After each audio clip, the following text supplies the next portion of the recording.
हिंदी कक्षा में पुनः आपका स्वागत है। हम पढ़ रहे हैं पाठ 4 संधि। संधि के बारे में मैंने आपको बताया, संधि का अर्थ होता है मेल। अब दो या दो से अधिक वर्णों के पारस्परिक मेल से जो विकार या परिवर्तन होता है उसे संधि कहते हैं। संधि के 3 भेद हैं, स्वर संधि, व्यंजन संधि और विसर्ग संधि। तो मैंने आपको स्वर संधि पढ़ाई थी कि स्वर का मेल अगर स्वर से होता है तो वो स्वर संधि होती है, और व्यंजन का मेल अगर स्वर या व्यंजन से होता है तो वहाँ व्यंजन संधि। और विसर्ग संधि में प्रथम शब्द के अंत में विसर्ग और प्लस स्वर या व्यंजन हो तो वहाँ विसर्ग संधि होती है। ये 3 मैंने भेद आपको बताया। अब पहला मैंने आपको बताया था स्वर संधि। अब स्वर संधि जो होती है बेटा, स्वर संधि के भी उपभेद होते हैं। स्वर संधि के 5 उपभेद होते हैं। कितने? 5। पहला होता है दीर्घ संधि, दूसरा होता है गुण संधि, तीसरा होता है वृद्धि संधि, चौथा होता है यण संधि और 5वां होता है अयादि संधि। ये आपको याद करने पड़ेंगे। इस संधि के जो नियम है, ये देखो मैंने नियम बता रखे हैं कैसे ये संधि बनती है। अब स्वर संधि के भेद जो हैं ये तो आपको अंडरस्टूड है कि अ से लेकर औ तक ये अपने स्वर हैं, बाकी अपने अयोगवाह और अनुनासिक अनुस्वार है। ठीक है, तो अ से लेकर औ तक 11 स्वर है। तो आपको ये ध्यान रखना है कि स्वर का स्वर से मेल होगा तभी स्वर संधि होगी। अब इसके भी 5 भेद हैं अलग अलग। तो पहले हम पढ़ेंगे दीर्घ संधि। पहला आपका है दीर्घ संधि। पहला कौन सा है बेटा? दीर्घ संधि। अब दीर्घ संधि में क्या होता है? एक ही जाति के स्वरों के निकट आने पर उनके मेल से उसी जाति का दीर्घ यानी बड़ा यानी अ से बड़ा, अ और आ में कौन बड़ा है? आ। छोटी ई और बड़ी ई में से कौन बड़ा है? बड़ी ई। ऊ और ऊ में से कौन बड़ा है? बड़ा ऊ। यानी कि ये एक ही जाति के हैं। अ एक ही जाति के हैं, आ एक ही जाति के हैं, ई एक ही जाति के हैं, छोटा ऊ बड़ा ऊ भी अपन बोलते हैं, ऊ एक ही जाति के हैं। तो समान जाति के स्वर, चाहे अ से अ मिले तो भी आ बनेगा, अ से आ मिलेगा तो भी आ, और आ अगर पहले ले लो और उससे अ मिल रहा है तो भी आ, और आ मिल रहे हैं तो भी आ। इसी प्रकार ई की गणना चलती है। छोटी ई से छोटी ई को मिलाओ तो भी बड़ी ई, छोटी ई को बड़ी ई से मिलाओ तो भी बड़ी ई, बड़ी ई को छोटी ई से मिलाओ तो भी बड़ी ई, बड़ी ई इजिकल टू बड़ी ई। इसी प्रकार ऊ का भी चलेगा। छोटा ऊ इजिकल टू बड़ा ऊ, छोटा ऊ प्लस बड़ा ऊ इजिकल टू बड़ा ऊ प्लस छोटा ऊ इजिकल टू बड़ा ऊ, और बड़ा ऊ इजिकल टू बड़ा ऊ। और ये जो दीर्घ संधि है, एक ही जाति के स्वरों के, वापस बता रही हूँ मैं डेफिनेशन, एक ही जाति के स्वरों के, स्वर बोला है मैंने, अ से लेके ओ तक जो होते हैं, एक ही जाति के स्वरों के निकट आने पर उनके मेल से, ये मेल हो रहा है, देखो प्लस हो रहा है ना, उनके मेल से, ये देखो प्लस हो रहा है, ये देखो प्लस हो रहा है, ये देखो प्लस हो रहा है, उसी जाति का दीर्घ स्वर बन जाता है। इस मेल को दीर्घ संधि कहते हैं। एक ही जाति के स्वरों के निकट आने पर उनके मेल से उसी जाति का दीर्घ स्वर बन जाता है, उस मेल को दीर्घ संधि कहते हैं। दीर्घ स्वर बन जाता है। अब देखो उदाहरण समझाती हूँ मैं। पहला है अपना धर्मार्थ। अब ये जो है दीर्घ संधि, ये अ से लेकर ऊ तक होती है। बस आपको ये नहीं कहा है कि अ से ओ तक तो स्वर होते हैं, लेकिन इसमें अ से लेकर ऊ तक ही मिलेंगे समान जाति के स्वर। जैसे अ प्लस अ मिलेंगे, अ प्लस आ मिलेंगे, और छोटी ई प्लस छोटी ई मिलेगी, या छोटी ई प्लस बड़ी ई, यानी ये समान जाति के स्वर ही मिलेंगे। और ये गणना चलती है अ से लेकर ऊ तक। इसमें ए आई ओ औ का कोई काम नहीं है, री का भी कोई काम नहीं, अ से लेकर ऊ तक। अब ये उदाहरण देखो, मैं समझाती हूं आपको। धर्मार्थ, धर्म प्लस अर्थ। मैंने आपको संधि में बताया था कि प्रथम शब्द का अंतिम वर्ण, संधि किसकी होती है? प्रथम शब्द का अंतिम वर्ण, दूसरे शब्द का प्रथम वर्ण, इनकी संधि। अब म में अगर इसमें ये होता हलंत तो ये आधा होता स्वर रहित, लेकिन ये स्वर रहित नहीं है, स्वर सहित है, इसमें स्वर है। म में कौन सा स्वर है? अ। यहाँ कौन सा स्वर है? अ। अब इस रूल के अकॉर्डिंग देखो, अ से अ को मिलाएंगे तो क्या बनेगा? आ। तो धर्म में अ मिलाया, इस म में ये अ और मिला तो क्या बन गया? अ। म में अ मिला तो म, मा मिला तो म में आ मिला तो मा, तो क्या बन गया? धर्मार्थ। अब ये तो इसमें मिल गया था, तो ये जब मिल गया तो ये पूरा शब्द क्या बन गया? धर्मार्थ। ये देखो, धर्म अर्थ इज इक्वल टू धर्मार्थ। अपन वापस देखेंगे इस उदाहरण को, धर्मार्थ, ये थ, धर्मार्थ है ना, तो ये धर्मार्थ होगा, धर्म प्लस अर्थ, ये और ये दोनों मिले तो ये धर्मार्थ बन गया। अब बेटा समान जाति के स्वर, ये अ से लेकर उ तक चलती है, ई का बता रही हूं मैं, ई और ई इज इक्वल टू बड़ी ई, छोटी ई प्लस छोटी ई इज इक्वल टू बड़ी ई, और छोटी ई से बड़ी ई मिलेगी तो भी बड़ी ई, बड़ी ई से छोटी ई मिलेगी तो भी बड़ी ई, बड़ी ई इज इक्वल टू बड़ी ई। अब इसका 2 या 3 उदाहरण मैं आपको देती हूँ, जैसे रवि, रवि प्लस इंद्र, इसमें कौन सा स्वर है? ई है। छोटी है या बड़ी है? देखो मात्रा से पता लगाओ, ये छोटी मात्रा है, ये छोटी मात्रा है तो छोटी ही लगेगी, प्लस ई, छोटी ई से छोटी ई मिलाना है तो भी क्या बनेगी? बड़ी ई। तो जब रवि में इंद्र मिलेगा तो क्या शब्द बन जाएगा? बनेगी बड़ी ई, तो छोटी ई बदल जाएगी बड़ी ई में, रविंद्र। ठीक है, इसी के बाद अगला उदाहरण,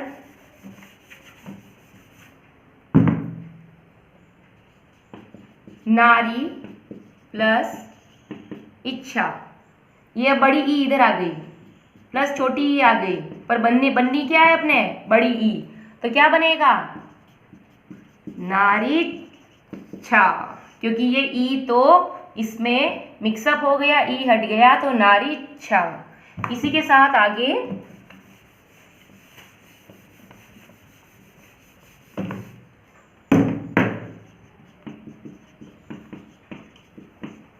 अब ये देखो, नदी प्लस ईश, इधर भी बड़ी ई है, इधर भी बड़ी ई है, तो क्या बननी चाहिए? बड़ी ई, तो क्या बनेगा? नदीश, क्योंकि ये ई तो इसमें मिक्स हो गई है, इस ई को अलग लिखने की जरूरत नहीं है, नदी ईश ऐसे, ये डायरेक्ट ऐसे नदीश बनेगा। तो ये हम दीर्घ संधि पढ़ रहे हैं, एक ही जाति, ये एक ही जाति के स्वर है, छोटी ई बड़ी ई एक जाति के, अ और आ एक जाति के, छोटा ऊ बड़ा ऊ एक जाति के, ये अ से लेकर ऊ तक ही चलती है। तो ये मैंने आपको उदाहरण बताया। अब अगला उदाहरण में अपने ई का हो गया, अ का हो गया, अ आ का हो गया, अब अपन पढ़ते हैं उदाहरण ऊ का। देखो, छोटा ऊ मिलेगा तो बड़ा ऊ, छोटा ऊ प्लस बड़ा ऊ इज इक्वल टू बड़ा ऊ, बड़ा ऊ प्लस छोटा ऊ इज इक्वल टू बड़ा ऊ, बड़ा ऊ प्लस बड़ा ऊ इज इक्वल टू बड़ा ऊ। अब सिंधु, सिंधु प्लस उर्मी। एक और उदाहरण, वधु प्लस उत्सव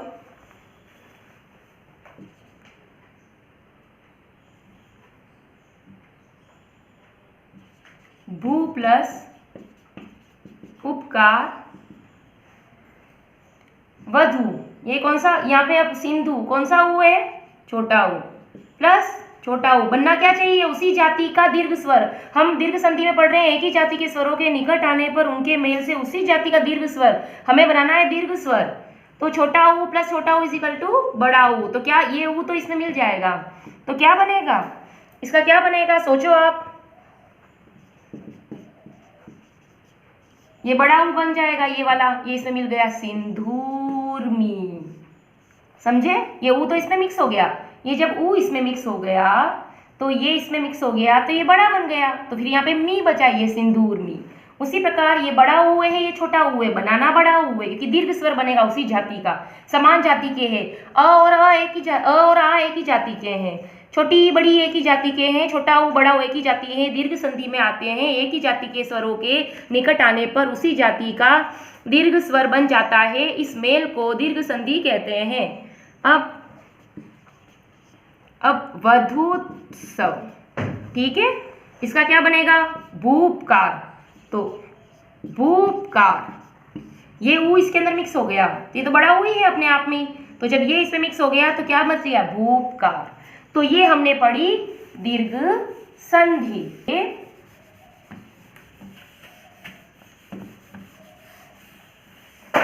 गुण संधि। अब देखो बेटा, दीर्घ संधि में एक ही जाति के समान स्वर थे, और जो दीर्घ संधि है वो अ से लेकर अपने चली थी ऊ तक, ठीक है, ये अपनी दीर्घ संधि थी।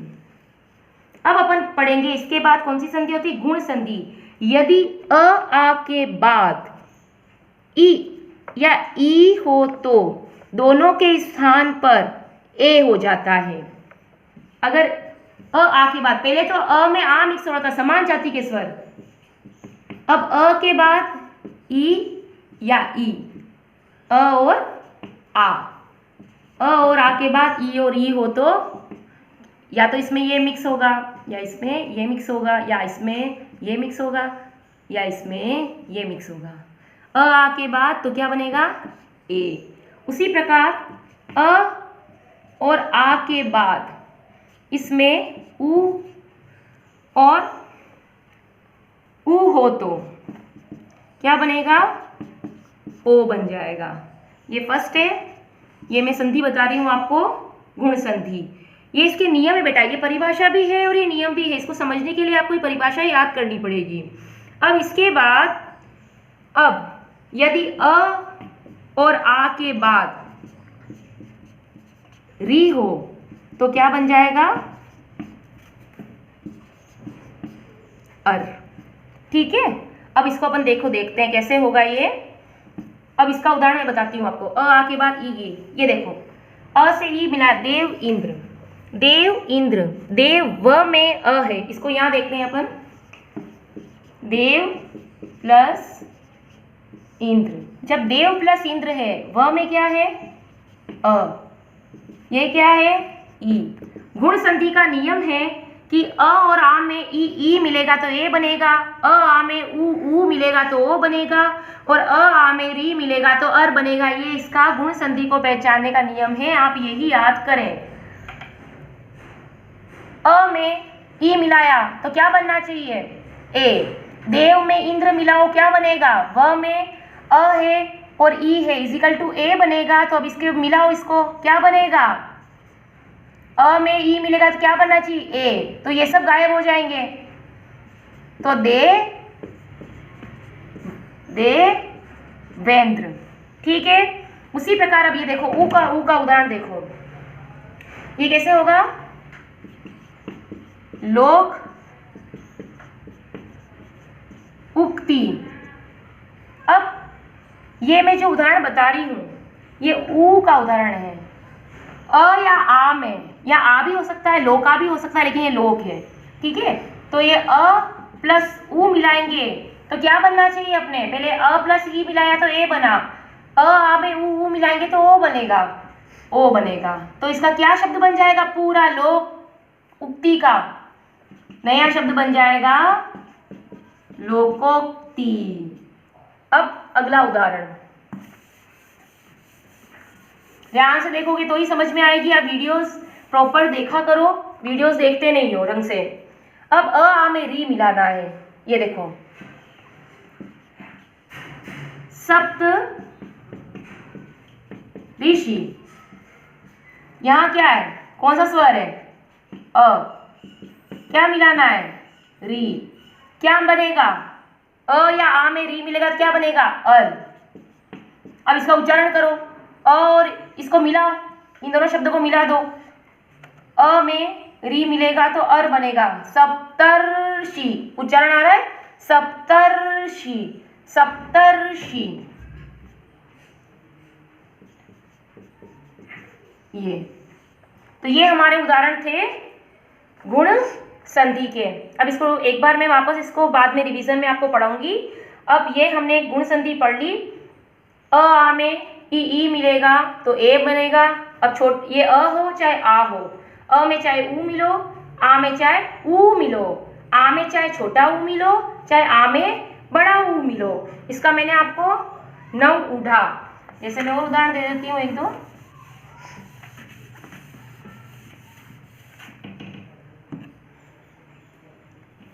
जैसे गंगा प्लस उर्मी, ये आ है, ये ऊ है, क्या बनना चाहिए? ओ। क्या बनेगा? मिलाओ दोनों को, जब ओ बनना चाहिए ऊ और आ, गंगा उर्मी, गंगोर्मी बना। ये आपकी है गुण संधि। तो मैंने आपको अभी दीर्घ संधि पढ़ाई और गुण संधि पढ़ाई। आपको नियम याद करने पड़ेंगे, आपको तभी पहचान पाओगे कि ये कौन सी संधि है। अब हम बेटा तीसरी संधि पढ़ रहे हैं, वृद्धि संधि। वृद्धि संधि का नियम आप देखिए, जब अ या आ के बाद ए या ए हो तो दोनों के स्थान पर ए हो जाता है। यदि अ और आ के बाद ओ या औ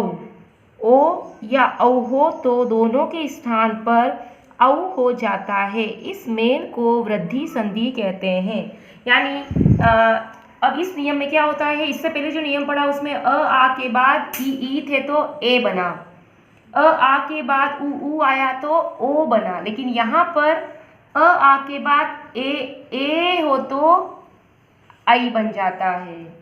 अ आ के बाद ओ हो चाहे औ हो, चाहे अ के बाद हो चाहे आ के बाद हो, इन दोनों में से कुछ भी हो इनके बाद तो औ हो जाता है। इसका देखो आप उदाहरण देखो, एक एक कौन सा स्वर है? क में अ, यहाँ ए। प्लस करो, नियम देखो, अ आ में से अ आ के साथ ए बनेगा तो क्या बनेगा? ए आई बनेगा। तो ये क्या बना?